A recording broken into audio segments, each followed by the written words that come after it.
Salut tout le monde, bon vendredi, il est 19 h presque pile poil, vous êtes en live sur Twitch avec moi, Damien Bancal. C'est pour les infos du jour de Zatal, j'espère que vous allez bien les amis. Moi c'est la pleine forme, et regardez, on a le week-end qui approche là, mais avant le week-end on va parler des actualités de ces 24 dernières heures qui se sont déroulées sur les internets, qu'elles soient francophones ou mondiales. En tout cas j'espère que vous allez bien, je vous dis bonsoir parce que je vois que tout le monde est en train de craquer en balançant son bonsoir. Alors, on attaque par quoi? Ça, c'est pour les codeurs, pour ceux qui s'intéressent au code, et d'autant plus à Python, Python étant un langage fort intéressant, ça je pense que vous devez le savoir, en tout cas pour ceux qui mettent les mains dans le cambouis.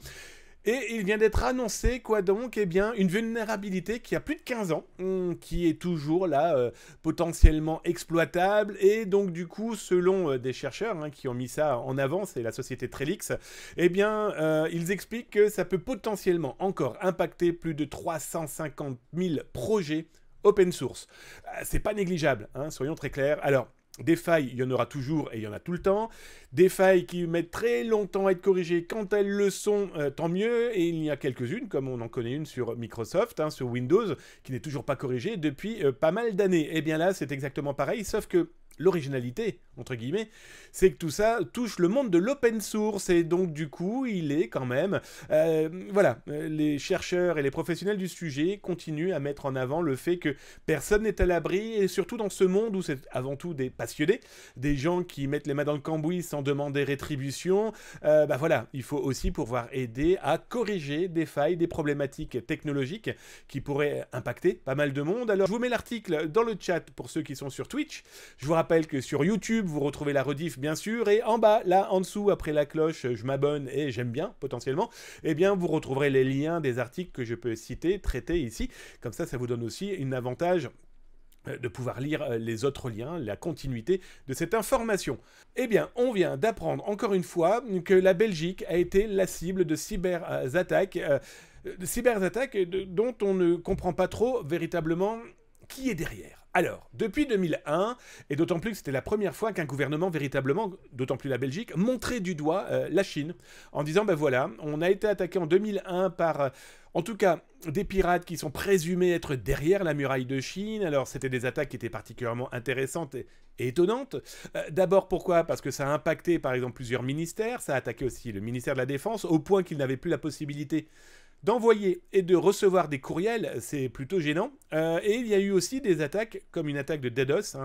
DDoS, pour ceux qui ne savent pas ce que c'est le blocage de serveurs, plus rien ne peut rentrer, plus rien ne peut sortir, parce qu'il y a énormément de requêtes. C'est comme si vous aviez des milliards d'internautes qui venaient se connecter chez vous, voilà, comme ça, à la seconde.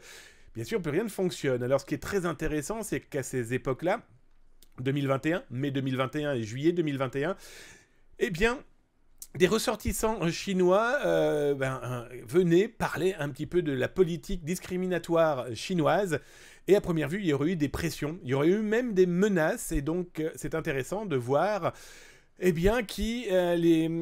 pirates informatiques, peut-être des nationalistes, peut-être coordonnés par le gouvernement, avaient l'intention de menacer la Belgique et de les faire taire, d'autant plus que ça venait discuter de l'ambiance autour des Ouïghours, d'accord ? Sauf que cet été 2022, en juillet, de nouveau, des attaques ont été détectées. Et là, pas plus tard qu'il y a quelques semaines, d'autres attaques, c'était entre le 8 et le 10 août 2022, de nouveau des cyberattaques, d'autant plus que cette dernière a été très vite détectée par les fins limiers, de la cyber aussi bien gouvernementale que policière. C'est simple, ça a été une tentative de vol de données pour tout simplement se connecter aux informations de la chancellerie du Premier ministre. Donc on est quand même à un niveau politique loin d'être négligeable, d'autant plus que l'expérience belge avait aussi pu permettre de découvrir que les infiltrations de 2021 avaient permis aussi quand même d'accéder à certaines données sensibles qui ont peut-être pu permettre aux assaillants, aux malveillants, d'accéder peut-être à des journalistes, en tout cas à leurs informations, peut-être à du personnel politique contre la politique chinoise. Donc voilà, c'était plutôt... c'est quand même récurrent, et d'autant plus intéressant que le gouvernement belge n'a pas peur de montrer du doigt en disant, écoutez, plus ça va, et plus on se rend compte qu'on a l'impression que ça vient véritablement de derrière la Grande Muraille de Chine. Sans défausser qui que ce soit, Il existe énormément de proxys et d'ordinateurs en Chine qui permettent de lancer des cyberattaques de La Panne, en Belgique, de Bruxelles ou de Bruges, comme ça peut être du Canada, de Dunkerque ou de Lille, Paris, Montréal. Voilà.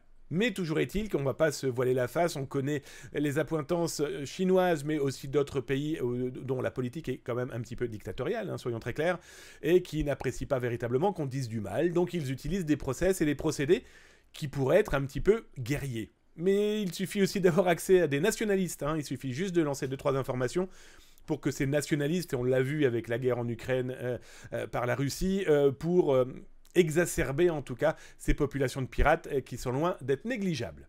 Autre info intéressante je trouve, et c'est très important de faire passer, hein, on est des passe-plats de l'information et de la cyber, il est important d'alerter toutes les strates de nos vies numériques, hein, la famille, les parents, les collègues, les amis, le patron, si vous êtes le patron, les dirigeants de votre société, etc. etc. L'important, c'est s'informer, c'est déjà sécuriser.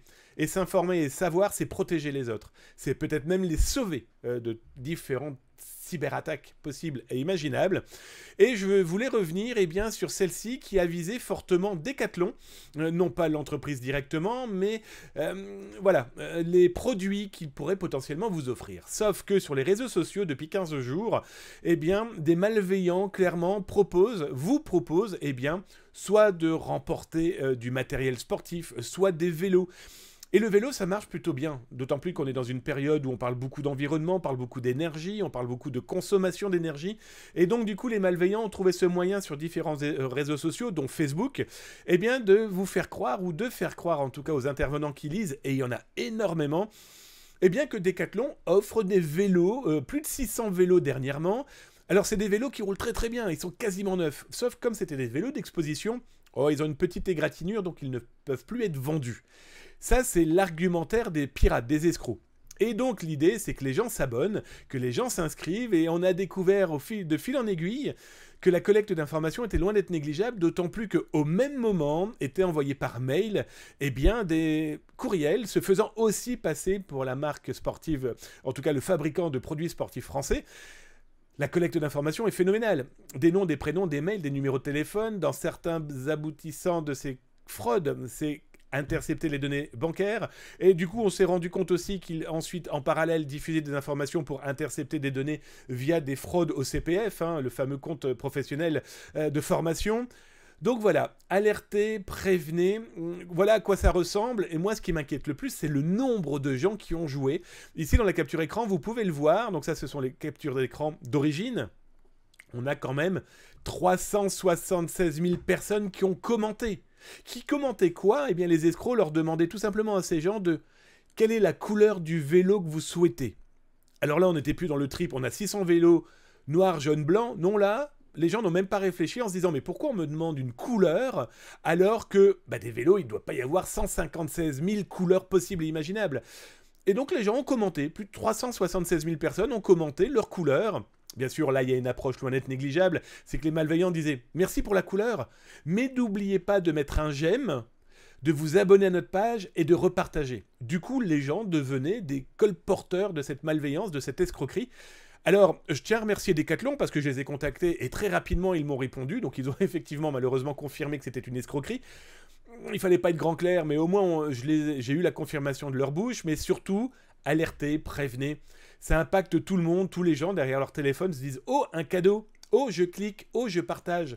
Mais c'est déjà un début d'une malveillance qui va venir dans quelques jours, quelques semaines. Là, il ne faut pas être grand clair, parce que les arnaques, on les a déjà vues passer. Cette page qui s'appelle Decathlon Fan, mais qui a plein eu d'autres noms, si elle n'est pas fermée, dans 48 heures, les escrocs vont changer son nom, vont changer le nom, vont changer tout le contenu, et ils vont se faire oublier dans un coin, sauf que c'est 300 000 personnes qui se sont abonnées. Dans 15 jours, ils vont peut-être avoir un message qui va se partager en plus sur leur page, hein, vu qu'ils sont dans le partage. Et l'arnaque, ça va être quoi? Ça va être pour la crypto-monnaie, ça va être « Venez, on a trouvé un super produit pour maigrir », etc., etc. Bref, ne cliquez pas, ne partagez pas, réfléchissez, parce que vous allez très vite devenir en fait des colporteurs de mal, de danger. Et donc du coup, vous devenez des auxiliaires bien involontaires de pirates et d'escrocs. Par pitié, prudence. Alors, une information que j'ai trouvée passionnante et surtout à relayer dans mon sens. Après, je ne vous impose rien, je ne vous dis rien de faire, mais Je trouve qu'il est intéressant, cet environnement d'information en ce moment, autour de quoi? Autour du rançonnage et surtout du fait de faut-il ou non payer des maîtres chanteurs? Alors, moi, vous connaissez ma politique sur le sujet depuis des années, on ne paye pas des pirates, on ne paye pas des rançonneurs, ça paraît évident.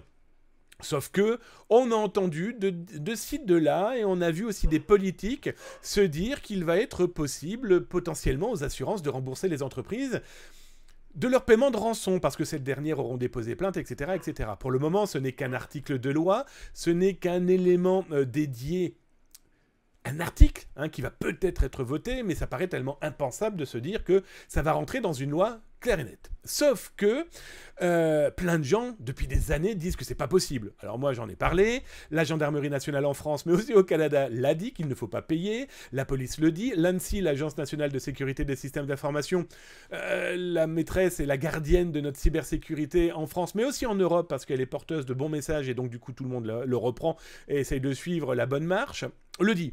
On ne paye pas. Alors, entre ce qui est dit et ce qui est fait, on est bien au courant, il y a une petite marge qui est loin d'être négligeable. Et donc, du coup, c'était très intéressant parce qu'au même moment, au Royaume-Uni, le NCSC, je suis en train de le dire pour pas dire de bêtises, eh bien, c'est quoi le NCSC? C'est le pendant, c'est le petit frère de l'ANSSI. Voilà, on va le traduire sous cette forme-là. Et sa boss, sa patronne, sa CEO, a très clairement dit, et d'ailleurs je vais vous mettre l'article là en ligne sur Up That Taz, et je vous montre cet article directement dans l'écran. Elle a dit, eh bien c'est simple, ne payez pas. On trouve ça totalement impensable de payer la moindre rançon qui va vous être réclamée. Ça paraît tellement évident de ne pas payer. Eh bien non. Comme je l'explique dans cet article, plein de sociétés, et j'en ai encore eu 2 aujourd'hui qui m'ont contacté en me disant, bah voilà, monsieur Bancal, nous, on ne sait pas quoi faire. On est clairement dans une merde noire. On doit payer parce que si on ne paye pas, on ne retrouve pas nos petits. On ne peut pas continuer notre business. On n'a pas de continuité de service. Il fallait y réfléchir un petit peu avant. On est d'accord? Toujours est-il que eh bien, ces gens, aujourd'hui, se retrouvent dans une merde noire. Et donc, le National Cyber Security Center, par sa boss, qu'est-ce qu'elle dit? Les rançongiciels restent la plus grande menace en ligne au Royaume-Uni, mais on va être très clair et je vais vous montrer la liste. Partout sur la planète est un véritable problème. Et elle dit très clairement, nous n'encourageons ni ne tolérons le paiement des demandes de rançon aux organisations criminelles. Là, je pense qu'il n'y a pas plus clair et il n'y a pas plus précis comme information. Je pense qu'il n'y a pas plus clair comme alerte en disant, on trouve ça totalement intolérable. Alors, ce qui est très intéressant, c'est que dans la foulée, le patron John Edwards de la CNIL locale, donc l'Information Community Office, a, lui, expliqué et dit « S'engager avec les cybercriminels et payer des rançons ne fait qu'encourager d'autres criminels, et c'est la suite qui est super intéressante, et ne garantira pas que les dossiers compromis seront publiés. » Donc clairement, j'arrête pas de vous le dire, les pirates qui vous piquent vos données, ne croyez pas quand ils vous disent « on va tout effacer ». Bah déjà c'est faux parce qu'ils ont déjà sauvegardé ça à droite à gauche. Ensuite ils ont fait appel à des petites mains, quand ce n'est pas les leurs, pour les trier et les analyser. On sait très bien qu'ils prennent les contenus pour contacter d'autres sociétés en usurpant des identités ou pour trouver de potentialités autres portes d'entrée. On va prendre des exemples très clairs de sociétés de cybersécurité qui se sont fait poney, et dans ce ponnage il y avait quand même leur rapport de cyber qui ont permis à des pirates très certainement de pouvoir regarder un petit peu un nouvel environnement, celui des clients potentiels, en tout cas pour eux, et les clients des sociétés pré-piratées. Et surtout, ce qui est très intéressant, c'est que la CNIL locale, la CNIL britannique, a aussi rappelé que ça ne sauvera pas les entreprises des foudres de la CNIL de leur pays. Et non, parce que s'il y a fuite de données, même s'il y a eu échantillons diffusés simplement sous forme de photos, comme on peut le voir dans certains groupes, les CNIL sont alertés, normalement, par les entreprises. Si elles ne l'ont pas été, que les pirates le font, c'est ce fameux double effet qui se coule, ce double effet RGPD, Règlement Général de la Protection des Données Personnelles. Je vous en parle depuis 2015 de ce double effet, parce que les pirates m'en parlaient déjà à l'époque en disant « les entreprises ne payent pas, c'est pas grave ». Nous, à partir de mai 2018, on sait qu'elles seront obligées de payer dans tous les cas, soit nous, soit une amende, soit les avocats, soit en tout cas les gens qui vont les attaquer parce que les données vont fuiter. Et donc du coup, ben voilà, faire des 3 petits singes, je ne vois rien, je ne dis rien, je n'entends rien, est clairement pas une très très bonne idée. Alors, j'ai rappelé dans cet article d'ailleurs que le RGPD est là, très clairement, mais on a aussi des pays comme les USA qui ont clairement annoncé aussi qu'il était tristement illégal de participer au paiement d'un rançonnage. Alors là où ils ont été moins malins, hein, c'est l'OFAC, c'est un service qui appartient au Trésor américain, qui a très clairement dit « Bon, on va pas taper sur les entreprises qui vont payer un rançonnage. Elles font ce qu'elles veulent, mais on rappelle quand même que c'est strictement... Voilà, il faut pas le faire. » Par contre, l'OFAC a été très clair. On va punir et on va poursuivre toutes les sociétés de cybersécurité ou toutes les sociétés qui vont vouloir faire du deal avec les pirates. En gros, ils se mettent au milieu, vous savez, ces fameuses sociétés qui se prennent leur petit pourcentage sur une rançon qu'ils ont soi-disant réussi à faire baisser. On a entendu depuis mercredi qu'un logiciel permettrait de déchiffrer les fichiers, Logbit, etc., etc. Stop! Non, ça déchiffre strictement rien. Je vous explique, et d'ailleurs je vous mets l'article sur le chat de Twitch. Que s'est-il passé? Eh bien, je vous le montre et je vous l'explique. Alors, je vous l'explique comment? Juste de la bouche de Logbit, qui via un Telegram privé qui appartient à un autre groupe de ransomware avec qui ils sont clairement en partenariat, en tout cas en affiliation loin négligeable, ils expliquent tout simplement que l'un de leurs anciens codeurs en avait marre de coder.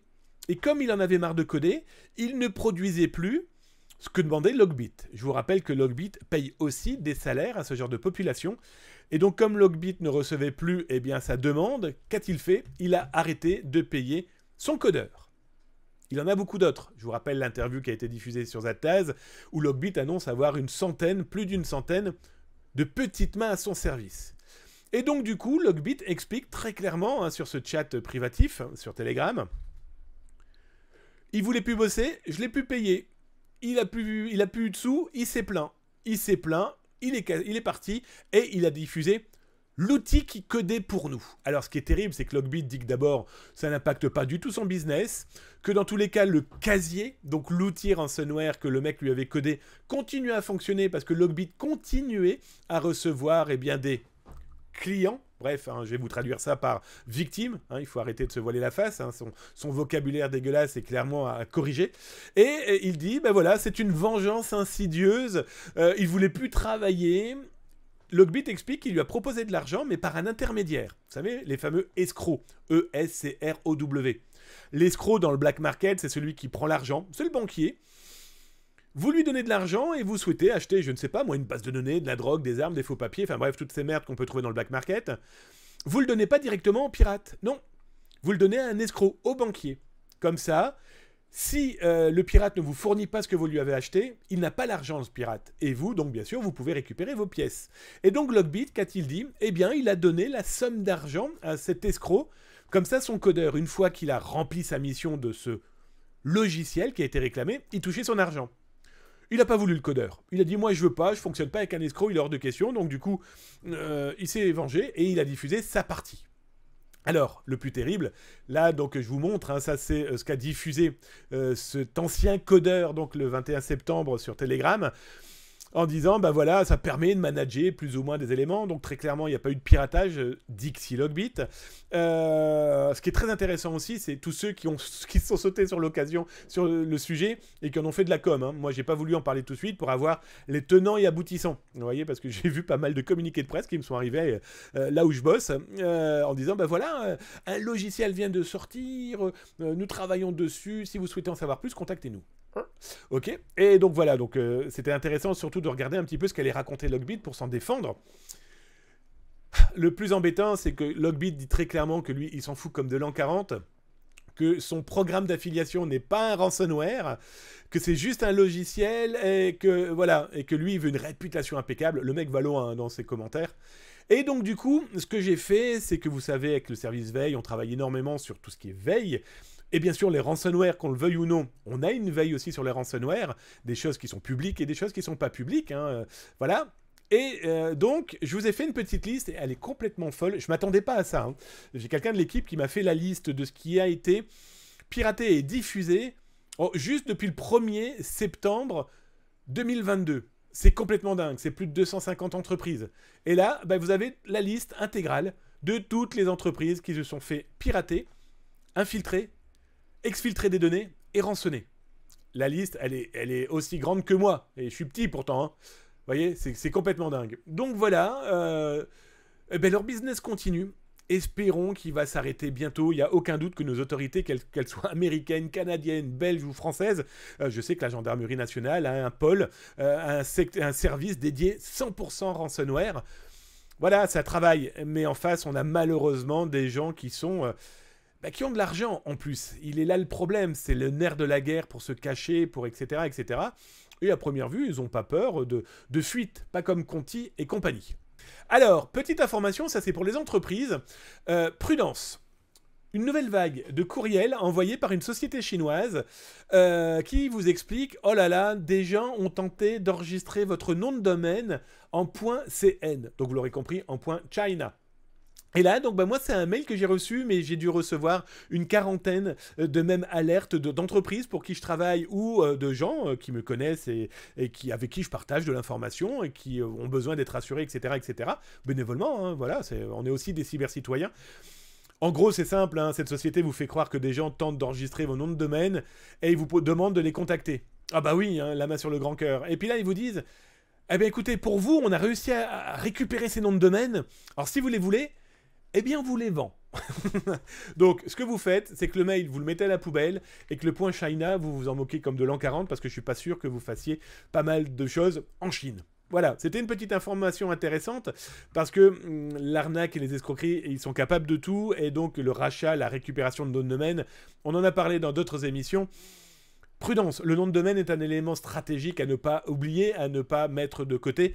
Donc par exemple, vos noms de domaine, n'hésitez pas à automatiser leur renouvellement. Hein, ça vous évitera d'oublier ce genre de choses et que dans la seconde où le nom de domaine retourne dans la pâture numérique, vous vous retrouviez avec le dernier site de cul chinois ou le dernier casino basé on ne sait trop où, du côté de Hong Kong, Singapour ou en Malaisie. La police londonienne a annoncé avoir arrêté un adolescent de 17 ans qui serait l'auteur, en tout cas du piratage, de qui? Eh bien, de l'éditeur du jeu vidéo GTA 6, première chose, et très certainement aussi l'auteur de l'infiltration de Uber. D'accord? Donc ça, c'est très intéressant parce que la police britannique a très vite annoncé la chose. Ça, c'est plutôt intéressant hein, parce que voilà, ça montre que ça bosse. Moi, sur Twitter, j'ai diffusé en se disant, tiens, serait-ce un membre de Lapsus qui n'avait pas été arrêté? Ou est-ce que c'est un membre de Lapsus que les autorités ont laissé bouger, vivre pour voir ce qu'il était capable de faire et est-ce qu'il avait encore des choses dans la main? Donc là, je vous mets un article sur le chat de Twitch. Et bien sûr, je vous rappelle, vous retrouvez les informations sur YouTube, hein, bien sûr, après avoir mis un petit pouce, petite cloche, un petit cœur. Mais toujours est-il, plus sérieusement, vous retrouvez l'article qui revient un petit peu sur ce groupe Lapsus, qui était un groupe d'adolescents qui avait fait pas mal de dégâts. Entre autres, ils avaient piraté LG, hein, l'opérateur téléphonique, pas l'opérateur, le constructeur d'appareils téléphoniques, mais aussi électroniques. Mais ils avaient fait Vodafone, Nvidia, Okta, Samsung, Microsoft, bref, ils avaient fait du monde. En faisant quoi? En faisant du phishing. Rien d'autre. Hein, soyons dans la joie et la bonne humeur. Je rappelle quand même que, d'après les informations qui ont été collectées, les derniers piratages que, donc à première vue, cet adolescent de 17 ans a mis en place face donc du coup à cette société de jeux vidéo mais aussi à Uber, c'est juste un mail et un SMS envoyé à une personne en se faisant passer pour les techniciens de l'entreprise. Et le gars a donné dans la joie et la bonne humeur le mot de passe qui allait bien. L'Australie a diffusé une pièce pour la commémoration eh bien, du 75e anniversaire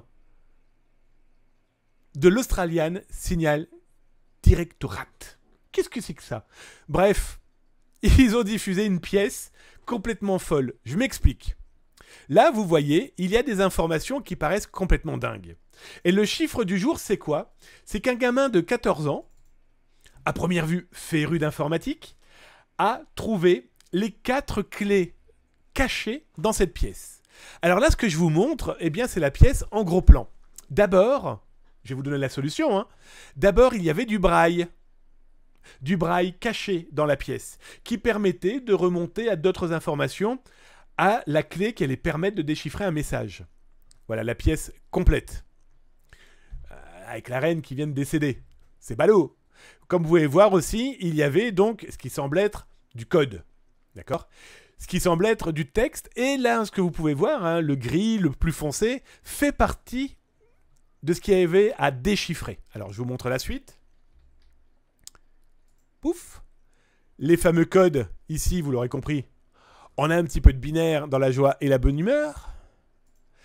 On avait aussi dans le texte des éléments qui étaient plutôt rigolos, parce que là, vous avez différentes lectures possibles des lettres. Eh bien, le sombre et le clair donnaient des 0 et des 1, donnaient une autre possibilité de pouvoir traduire, définir, déchiffrer, en tout cas, les informations cachées dans cette pièce. Complètement dingo, d'autant plus que c'est un homme de 14 ans qui a réussi à décoder ça tranquillement dans son salon. Alors ce qui est intéressant, c'est que dans la presse australienne, alors ce qui est très rigolo, c'est que c'est en Tasmanie que ce jeune de 14 ans a réussi à décoder cette chose. Donc Tasmanie, Taz, Zataz, voilà, petit clin d'œil. Mais toujours est-il que déjà, c'est génialissime d'avoir eu cette idée, de cacher plein de possibilités de jouer. Et donc, ce môme de 14 ans, d'après ce qui est écrit dans l'article, les autorités le recherchent. Le recherchent juste parce qu'ils se sont dit, un môme de 14 ans qui a réussi à péter notre travail, nous les professionnels, il y a de fortes chances qu'il ait des appointances pour ce domaine de la crypto. Et donc, je trouve ça vachement chouette comme forme de recrutement. Alors, je vous cache pas que moi, ça m'a fait penser au film Code Quantum, si je me trompe pas. Non, Code Mercury, plus exactement.